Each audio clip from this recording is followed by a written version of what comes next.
Bonjour à toutes et à tous.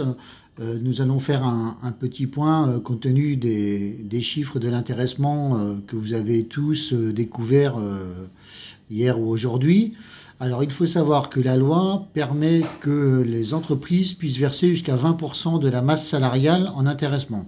Donc pour la Caisse d'épargne d'Île-de-France, cela pourrait représenter environ 45 millions d'euros d'enveloppe globale annuelle.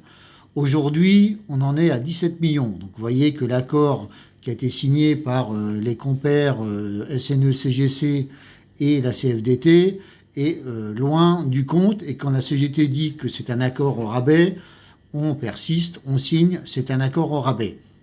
Alors, pour autant, les résultats de l'entreprise sont excellents en 2020. 1,1 milliard et plus de PNB, un coefficient d'exploitation à 0,61, un ratio de solvabilité à 17% et un résultat net hors provision qui est à 263 millions, donc plus que l'an dernier. Malgré tout cela, la CEDF a décidé effectivement de provisionner 210 millions au titre du risque Covid. On va dire que la BPCE avait autorisé entre 150 et 210 millions de provisions. Donc la Caisse d'épargne d'Île-de-France a là encore choisi le niveau de provision maximum. Donc avec l'impact sur les résultats nets qu'on connaît, c'est-à-dire 170 millions aujourd'hui. Alors il faut savoir également que l'engagement de tous et toutes ont permis ces résultats, donc engagement lié au Covid, et pour autant aucune reconnaissance vous est accordée. Donc c'est toujours plus d'objectifs, toujours plus de résultats commerciaux, plus de temps de travail pour les nouveaux embauchés depuis le 1er novembre.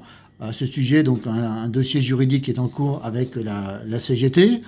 Donc c'est toujours plus pour toujours moins de salaire. Donc nous sommes en cours de négociation d'un nouvel accord d'intéressement. Nous allons nous porter à la CGT le maximum, c'est-à-dire tendre au plus proche des 20% que permet la loi au niveau de la masse salariale, donc des 45 millions d'euros.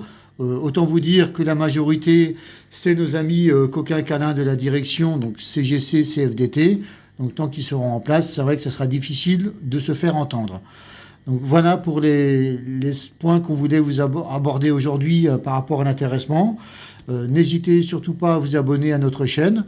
Pour nos amis cadres qui sont les plus impactés d'ailleurs par cette baisse d'intéressement, parce que plus les salaires sont élevés, plus l'impact d'intéressement est important. Donc là aussi, c'est un sujet qu'il faudra qu'on aborde avec la direction. Donc pour nos amis cadres, il y a aussi la CGT qui s'appelle l'UGIT, Union Générale des Cadres et Ingénieurs Techniciens. Donc n'hésitez pas à rejoindre la CGT. On défend tous les salariés, les cadres étant également des salariés. Bonne journée à tous, bonne soirée et à bientôt. Au revoir.